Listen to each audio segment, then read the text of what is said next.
Mga idol, alam nyo ba na merong isang bahay na pula ang nababalot ng nakakatakot na kwento at nakakapanindig balahibo? Tara po at alamin po natin, babala lang mga idol, kung kayo po ay likas na matatakutin at kung ayaw nyo po nakakarinig ng ganitong klaseng kwento, skip nyo lang po ang video ito, okay? Ang bahay na pula ay itinayo noong taong 1929 sa Barangay Anyatam, San Ildefonso, Bulacan. Ito ay pagmamay-ari ni Don Ramon Elosorio.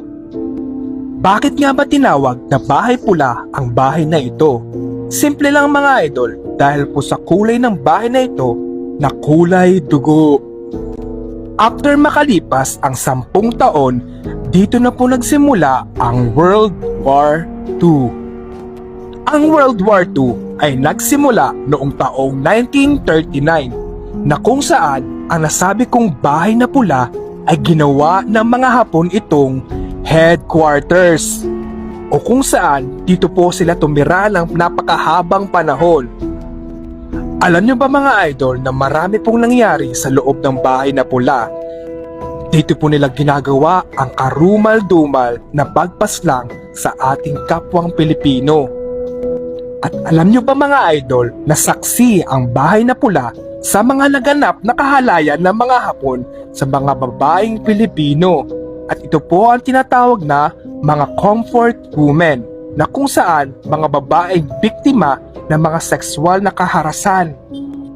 Pakatapos yung pagsamantalahan ng mga Hapon ang mga babaeng Pilipino, dito po nila kinikitil ang buhay ng mga ito. Na kung saan hindi lang po iisa, kundi maraming babae pa. At hindi lang po mga babae ang mga pinapatay dito, kundi meron din po mga lalaki ang pinapaslang dahil sa paghihinalang kaalib po sila ng hukbalahap. At dito na po papasok ang kababalaghan na nagaganap sa loob ng bahay na pula. Alam naman po natin lahat mga idol na sa panahon po natin ito, modern na po, di po ba? Pero meron pa rin iilang mga tao ang naniniwala na meron talagang mga multo. Isa ka po ba doon?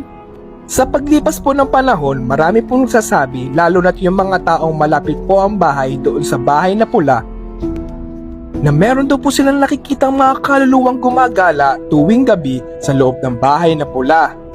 Meron po nagkwento isang lalaki, nakakita daw po siya ng isang babaeng nakaputi na kung saan niyayaya po siya pumasok sa loob ng bahay na pula. Ay samantalang wala na po talaga nakatira sa bahay na ito at abandonado na po ang bahay na ito noong matagal na una pa. Kaya sinasabi po nila na meron po talaga mga ligaw na kaluluwa doon sa bahay na pula. Siyempre mga idol, alam naman po natin sa mga kinuwento ko na marami nga pong pinaslang na buhay doon sa bahay na yon at saksi po ang bahay na pula doon. Kaya siguro hindi po matali o mapatali yung mga kaluluwa at pag-alagala doon, sila po yung mga napaslang noong mga panahon ng Hapon. Siguro naghahanap pa rin sila ng sagot kung bakit hanggang doon na lang po yung buhay nila. At siguro nga hanggang ngayon, naghahanap pa rin po sila ng hustisya. At ayon din po sa kwento ng mga tao na papadaan dito, minsan daw po kapag nadaan daw po sila, nakakakita po sila ng isang babaeng nakatayo sa taas ng bahay. Tila parang pinagmamasdan po ang paligid at parang nakatulala. At yun nga daw po, white lady ng bahay na pula. At marami din nga po nagsasabi na marami na rin po mga entities ang nasa loob ng bahay, hindi lang po mga multo, kundi mga engkanto. Alam nyo rin ba mga idol na ang kulay po ng bahay na pula ay kung alin po yung una niyang kulay, yun pa rin po ang kulay niya hanggang ngayon. Hindi nila pinapalitan ng kulay na kulay dugo kasi yun na daw po ang nasimula ni Don Ramon Elosorio. At marami na nga po mga paranormal activities na naganap dito at nasabi po nila na meron talagang mga multo dito. Nakakatakot. Kayo mga idol, kung kayo po yung papadaan sa bahay na pula, papasok po ba kayo doon? Parang si Kuya JB, parang ayaw po. Dahil baka mamaya makasunod pa sa bahay natin, diga? Grabe mga idol, no? Kung iisipin nyo po, paano na lang kung magkaroon ng World War III? Pero sana wag na naman mangyari yon. Nakakatakot. Tapos ganito din yung mga gagawin sa atin. Hindi ko po ma-imagine. Sana po wag na po mangyari ulit yon.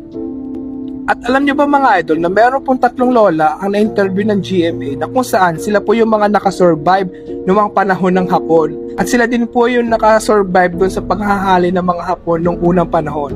Naghahanap pa rin sila ng hustisya hanggang ngayon. Pero hindi ko lang po alam kung buhay pa rin po yung 3 lola na yun. Yan po yung nasa larawan. Ang tanging sigaw nila na sana mabigyan po ng hustisya yung mga nangyari sa mga babae noong unang panahon.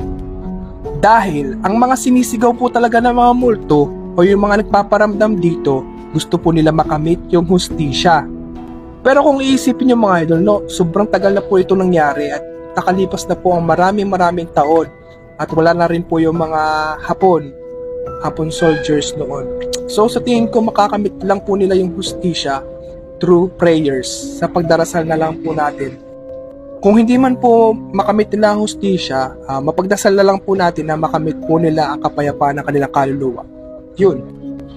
Kung kayo po ay tatanungin ko, kapag napadaan po ba kayo sa bahay na pula, papasok po ba kayo dito? Sa tingin niyo po mga idol, in the future, magkakaroon pa rin po ba ng World War III? Pero sana wag na naman, Diyos ko po Rude. Comment nyo nga po sa comment section at share nyo po ang video ito sa mga friends nyo para malaman din po nila ang nakakatakot at nakakapandig balahibong kwento ng bahay na pula sa Bulacan. Cute!